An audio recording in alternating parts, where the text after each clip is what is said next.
Hello, welcome to looking at this book, USAssassin. We're going to do this just real quick, and I'm doing it, or briefly, I should say, and I'm doing it live. Let's see. I had like one person waiting for me because he's a friend, and let's see if he's aware. Nah, he's probably still watching Zach, but I'll just keep going. So this came with the Graveyard Shift books. It's written by Mark Polton, who also wrote the Graveyard Shift books. And let's see. So I put this thing down to listen to, or sorry, to watch it, and to read it, and I tried reading it using this CD for whatever reason. It was just at the top of my stack. That's the soundtrack to Justice League Dark, a cartoon. I sometimes I don't get all the cartoons, but I just get the music at times.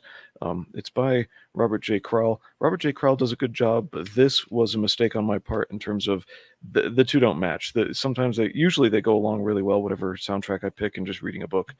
But this one was on me. That was just I should have thought that through. So this book is, let's see, Mark Bolton and Mike McMahon. I think this is McMahon's artwork, of course, on the front, as you might see. And McMahon did the pencils, so we got to look at that in the credits here. He, Tom, Corey, and Greg all did the inking, and the artwork. My first inclination towards inconsistency in the artwork was on the third page here, but Polton's that this is good, but it's a different style. It's the first thing I noticed when I turned the page from one side to the other, even though these may have been inked by the same person. So all the pencils are Mike McMahon, and they're great. They're fine. I think there's the inconsistency in inking made the artwork suffer just a little bit, and then some of it was attention was given to. I can't find a good example page, but let's say attention was given to one panel on a page, but then the others got a little bit less attention. That's not always a bad thing. So you can tell that there was prioritization about what's important. And that was a panel, I think, back here a bit. I have to do this upside down, so backwards is forwards and all that. A lot of angry faces. As you can, here's the panel. So we got some good attention in this guy, but you could tell that a little bit less attention. Of course, this is a distant shot right there, so it's going to get less attention, less detailed because you're in the distance. Anything that really made the artwork suffer was different inkers, not the inking itself. So that would be that. Now, get my bearings straight. I did like the writing. Polton's a good writer, but he used a lot of what I would call tropes. I don't know if they're officially tropes. He drops us into the story straight away into the action. So we get a situation in a place I can't read because I'm doing this upside down, and it's at a palace in Pekani, or the Pekani Palace. We're introduced to our first character straight away. There's action. He's infiltrating. We don't exactly know why, but we do find out why, we are given at the beginning that a terrorist group has taken over the palace. So we're led to believe he's infiltrating because he's one of the good guys. Of course, we're not being misled. That's true. Move that up for you. And it brings us we can see in these first few pages, there's a page I can't show, but yeah, we can see in these first few pages, one of Mark's skills is getting you to know the character without having to tell you everything about the character. It's very good at show don't tell. So I guess he's thinking about that or has practice, that we can see in the character's thoughts more about his personality and what he values, how he thinks, than just what's being said in his thoughts. Now the thought balloons in this do double function as a narration. So when they're in this blue with yellow lettering by Eric Weathers, these are his thoughts that we're privy to. He infiltrates this palace. Let me turn the page carefully. There's one little weird thing in the writing, and so I noticed there are tropes, but that's not the weird thing. Here, he's infiltrated the palace. It's quite noisy, and on the next page, it wakes up whoever's heading up the terrorist group. I need a backer board. Oh, where's a backer board? We need one. Okay, I'll borrow this one. There we go. I don't want to show that page. It's women. It's got some nudity on it, but what's funny is the women don't have nipples. So it's like it's nudity, but it's PG-13 because there's no nipples. Anyway, probably just a good safety decision made there. After he deals with the head of the terrorist organization, he rides out, and you can see these guys lining the street. And so it makes me wonder, why at the beginning was he able to sneak in and they didn't know he was coming? Or no, wait, maybe he just works that quietly. Got it. Okay, so my confusion, he just works that quietly. That apparently they might not have even gotten a shot off. So that's his job, and he radios home to proclaim victory. This is the guy. We're introduced to a doctor at home who recommends that he gets out of whatever military para whatever he's doing and go with a substitute for Blackwater called Project Black Storm, and says, "Hey, check these guys out. They might be more in line with your line of work." Now, what's really funny about this is we always draw superheroes to be really what do you call it? Aspirational. This is not an aspirational hero. He's more cautionary, but not cathartic. Now, this what's funny about this is see the big arm there. I know people like this, and they do not use steroids. I've wrestled dudes like this, and it's funny. I was training with one guy in jujitsu, and I had to, the angle would be like from here, so I have to get on that arm. I had to get my hand around this way for that thumb in your hand grip. And so he'd gotten like bigger over the year that we were training together, and he actually developed that divot in there. So this is actually realistic instead of super idealized. Um, and yeah, when you wrestle guys like that, you have to change your grips a bit because the handles don't fit anymore. Getting around it to the elbow is easy too.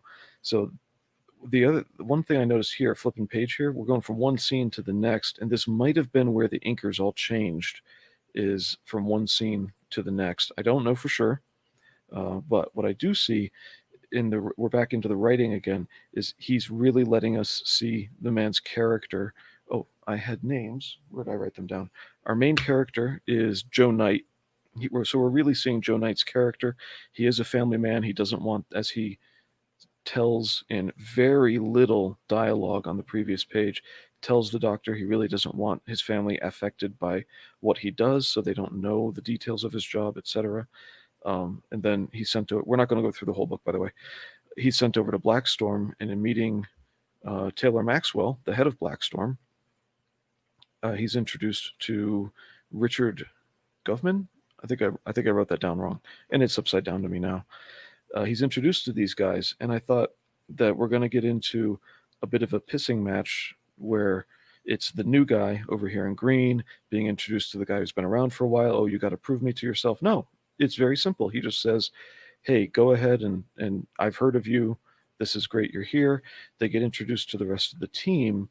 And that's where this dude with snakes for his tongue, so Slither, he makes the mistake of saying, "You don't look so special to me." So here's the typical trope of bravado in an action film.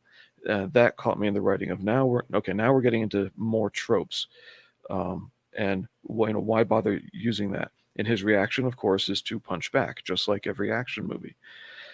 So, all right, this isn't inconsistent with his character. He's proving himself, etc. But he's also kind of making enemies, if you know what I mean. But this is an intro to the next trope that I'll bring up. So if we didn't have this, would we have a story? Would what would set up between the characters? These guys, he's supposed to train them, and then they all go on a mission, which happens to be back in the land where he came from. Something happens on the mission where they kill an innocent child. Maybe I shouldn't have gone that far. Maybe that's too much of a spoiler. But this is the divide. Now, I like what Polton's doing here but this is really as far as I'll go. What Polton's doing here with setting up the division in morality between Joe and Gorman. That's not not Government. Gorman. Can't read my own writing. In terms of, these guys have no morals on the team that he's joined, and our hero Joe has morals. So we're moving a bit towards aspirational. But he announces, "I'm leaving." He leaves very loudly, and that sets up more of the story. Whereas if he left less emotionally, less loudly, would we even have a story? But that's another trope there, common to action films, is if this guy didn't do something, if our hero didn't do something stupid, would our villains be inspired to attack the same way? So, I got people here judging me silently. Albino Thunderbones is on the wrong live stream. He was looking for, something else. Thank you, Albino. Love you too. All right, so into the writing. I don't think there's a problem with Tropes. It is an action book. And I believe one of the things, if you have certain flaws to your hero, like his emotional reaction that then sets up more of the plot, that's one of the reasons comics are good for, teenage guys from 11 or 10 to 15, is to show characters who react badly and that there are consequences, and then he has to live out the consequences. Um, this does become, a little bit, I want to say it's not predictable, but I'm giving you the parts that I predicted because I was trying. So, hey, he trains these guys. He says they're not ready yet. Are they going to become his enemy? That's what went through my head. So, what's his name? Polton didn't make it predictable, but I was trying. And so I had to think, well, here's 20 things that could happen. And, you get 20 guesses, you're going to guess right. So I'm not brilliant. So the artwork does sustain, like it's there. It's not Ethan Van Sciver. It's not Kyle Ritter. It's not who's the other guy I love? Art Tiber. But it does get you through the story. If I were awake all the way, I would have had an easier time tracking between these two guys. So they have similar chins. So that threw me. And anyway, it's the standard manly chin. Anyway, this is where the Polton's writing shone, was giving you character without laying everything out for you. I thought that was good. You get a good grasp of who's who. He does his setup, and the tropes are actually useful. He's using them for a reason. And then this whole book functions as an introduction to what can carry on by the end with a new villain, if need be. But here are some pinups at the back. So definitely recommend, otherwise I wouldn't be reviewing it. I encourage Polton and McMahon to work together again. This is good stuff.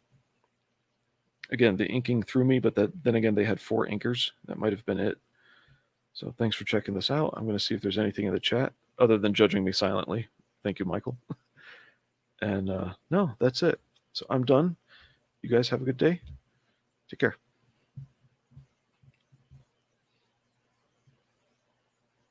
Link is in the chat, or link is in the description. Just there.